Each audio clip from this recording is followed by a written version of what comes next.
आप सभी को अपने चैनल में स्वागत है। आज हम लोग श्रीमद् भागवत गीता का अध्याय 6 का अध्ययन करेंगे। इससे पहले हम लोग श्रीमद् भागवत गीता का अध्याय 1 से लेकर 5 तक का अध्ययन कर चुके हैं। श्रीमद् भागवत गीता का अध्याय 6 आरंभ करने से पहले आप सभी से विनम्र निवेदन है कि इस चैनल को सब्सक्राइब कर लें, जिससे कि आप सभी को श्रीमद् भागवत गीता का ज्ञान प्राप्त हो सके। तो चलिए शुरू करते हैं श्रीमद् भागवत गीता का अध्याय 6। श्री भगवान जी, अर्जुन, जिसके कर्मफल में आसक्ति नहीं और कर्मों को करता है वही सन्यासी और योगी है। और जिसने हवनादि लौकिक कर्म छोड़ दिए हैं वह योगी नहीं है। हे अर्जुन, इसको संन्यास कहते हैं, उसी को कर्मयोग जानो, क्योंकि संकल्पों के त्यागे बिना कोई भी योगी नहीं हो सकता। जो मुनियोग प्राप्ति की इच्छा रखते हैं उनके लिए उसका साधन कर्म ही है, और पुण्य योगी होने पर उनका ज्ञान पुण्य होने का साधन चित्त का समाधान है। जब मनुष्य विषय और कर्मों की आसक्ति से छूट गया और संपूर्ण वासनाओं को अपने त्याग दिया, उसी समय वह योगरूढ़ कहा जाता है। आप ही अपना उद्धार कर और आत्मा को अवनत होने से रोको, क्योंकि मनुष्य आप ही अपना मित्र और शत्रु है। जिसने विवेक से अपना मन स्वाधीन कर लिया वह स्वयं ही अपना शत्रु है। मन को जीतने वाले शांत स्वभाव की आत्मा शीतोषण, सुख दुख, मान और अपमान इनके होने पर भी अत्यंत स्थिर रहता है। जिसने ज्ञान विज्ञान से अपने अंतकरण को तृप्त कर लिया है, जो निर्विकार हो गया है, तथा जिसने अपने इंद्रियों को वश में कर लिया है, जो मिट्टी पत्थर और सोने को एक समझता है, वही योगी कहलाता है। सुहृद, मित्र, शत्रु, उदासीन, द्वेषी, मध्यस्थ, द्वेष करने योग, बंधु वर्ग, साधु और पापी, इन सब में जो समान दृष्टि रखते हैं वही श्रेष्ठ हैं। योगी पुरुष जो मन और आत्मा को अपने वश में करके वासनाओं और समस्त प्रपंचों को त्याग किसी एकांत स्थान में बैठे निरंतर चित्त को समाधि में लगाना चाहिए। योगी निर्मल स्थान में पहले कुश, उसके ऊपर मृगादिकों का चर्म और उसके ऊपर वस्त्र बिछावे। स्थान टी तो बहुत ऊंचा है, न बहुत नीचा हो। उसी पर मन को एकाग्र करके चित्त इंद्रियों को रोक कर बैठना चाहिए। आत्मा शुद्धि के लिए योग करना चाहिए। शरीर, मस्तक और गर्दन को सम करके अचल होकर स्थिर हुए और अपनी नाक के अग्रभाग को दिखता हुआ सब दिशाओं से अपनी दृष्टि हटाए रहे।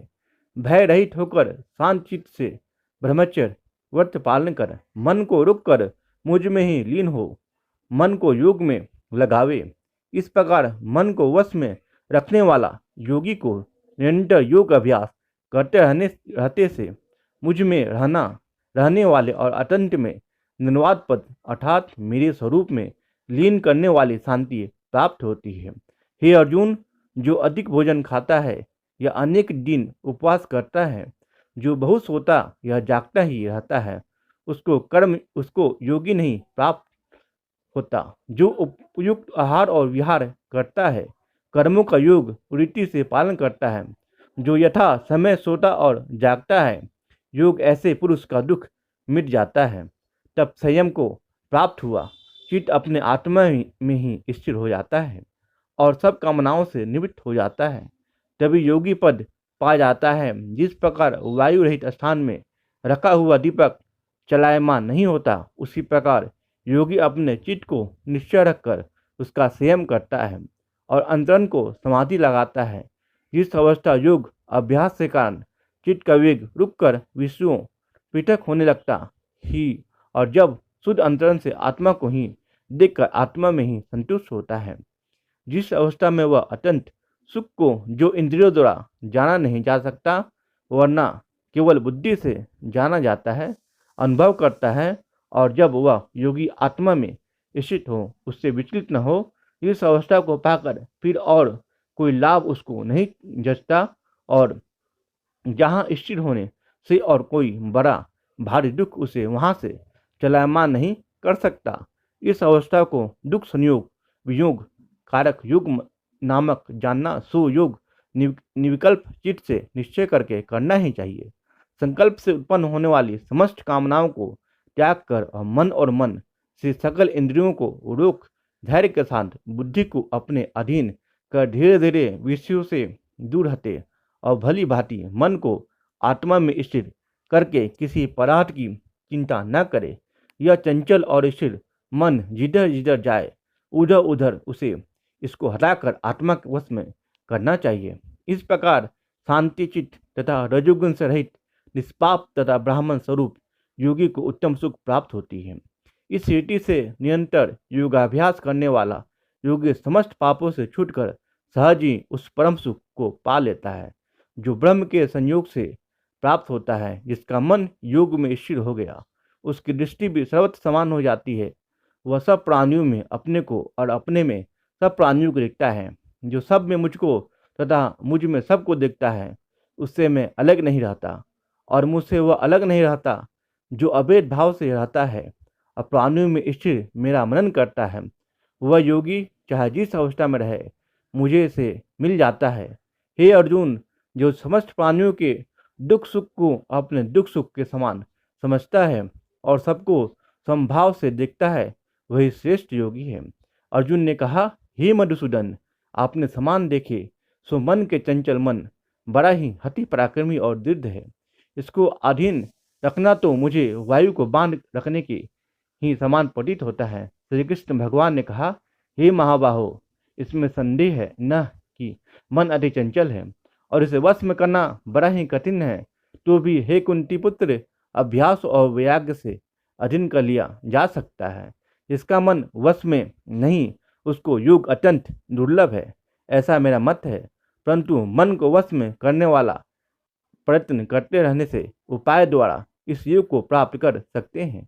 अर्जुन ने कहा, हे कृष्ण, ये श्रद्धा तो है, पर जो योग प्राप्त करने में सफल नहीं हुआ है और जिसका चित्त योग से विचलित हो गया है, वह योग सिद्धि नहीं पाने से किस गति को जा पहुंचता है। हे महाभाव, इसको पहला आश्रय भी हो गया, ब्रह्म प्राप्ति भी नहीं हुई, वह दोनों ओर से भ्रष्ट होकर विच्छिन्न मेघ के समान नष्ट नहीं हो जाता। हे कृष्ण, मेरा यह संदेह आपको ही दूर करना पड़ेगा। इसको दूर करने वाला आपके अतिरिक्त कोई अन्य नहीं है। श्री भगवान जी बोले, हे तात पाठ, उसका नाश नहीं होगा और परलोक में भी नहीं होगा, क्योंकि उत्तम कार्य करने वाले किसी मनुष्य की दुर्गति नहीं होती। वह योग में असफल मनुष्य बहुदियों तक पुण्यवानों को प्राप्त होने वाले लोकों में वास करता है और वहाँ से फिर किसी पवित्र और धनवान के घर में आकर जन्मता है, अथवा वह बुद्धि योगियों के ही कुल में जन्म पाता है।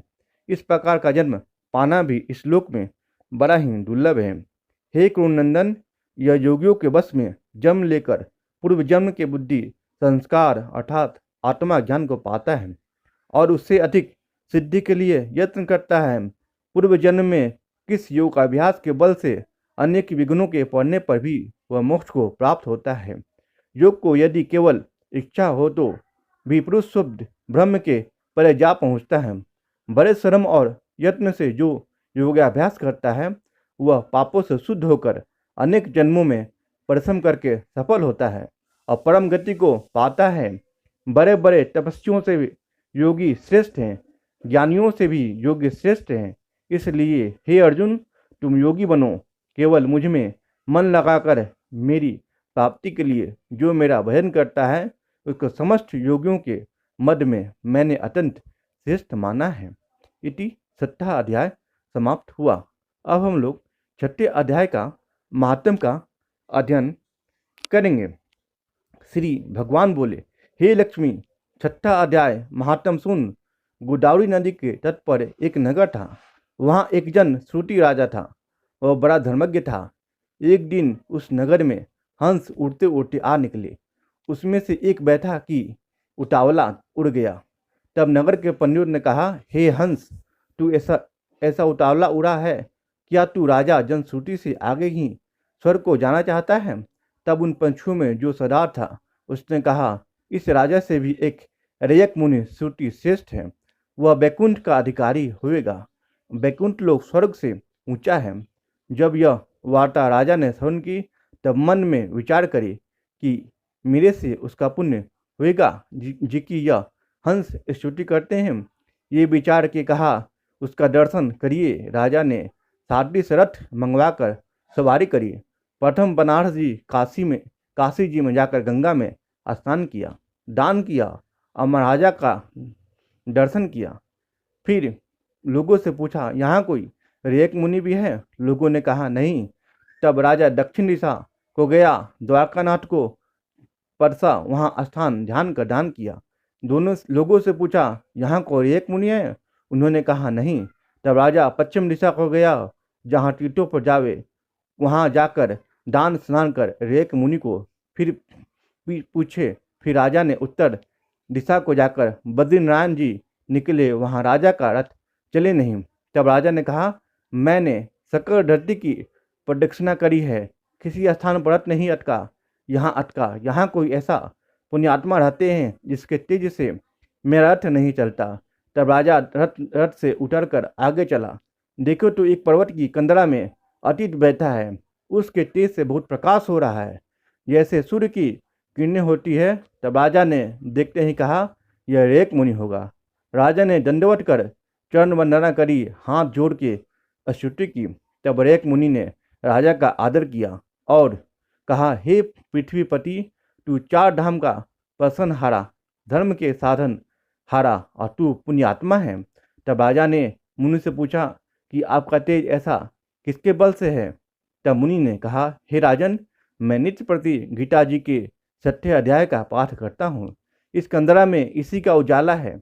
यह सुकर राजा ने अपने पुत्र को बोलकर कहा, हे पुत्र, आज से तू राज कर, मैं तीर्थ को जाता हूँ। इतना कहकर राजा ने राज त्याग दिया।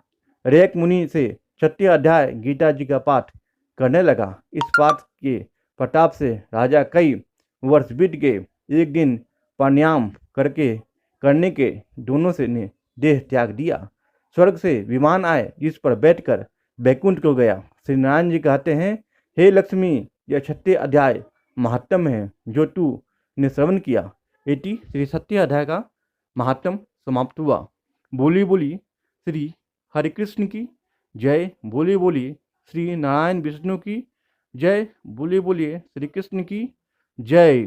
श्रीमन नारायण नारायण नारायण, भजले नारायण नारायण नारायण, श्रीमन नारायण।